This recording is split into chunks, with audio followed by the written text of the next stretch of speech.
बीडच्या आष्टी तालुक्यातील जामगाव येथे फिरंगेश्वरी मातेची यात्रा सुरू। मातेच्या गाभाऱ्यात आकर्षक फुलांची सजावट करण्यात आली असून मोठ्या संख्येने भाविक उपस्थित। अनेक पारंपरिक कार्यक्रमांचंही आयोजन। वर्धा जिल्ह्यात स्मार्ट प्रीपेड मीटर लावण्याला विरोध। कारंजामध्ये विविध सामाजिक संघटनांसह नागरिकांचं वीज कंपनीच्या अधिकाऱ्यांना निवेदन। काळ्या फिती लावून निषेध।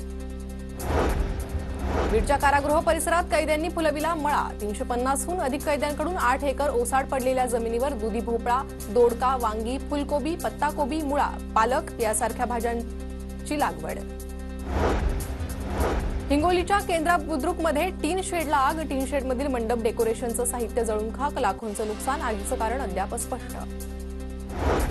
सोलापूर बार्शीमधील महागावमध्ये मामा आणि भाच्याच्या संशयास्पद मृत्यू। 2 दिवसांपासून बेपत्ता असलेल्या गणेश सपाटे आणि मामा शंकर पटाडे यांचे मृतदेह आढळले। हत्या असल्याचा कुटुंबियांना।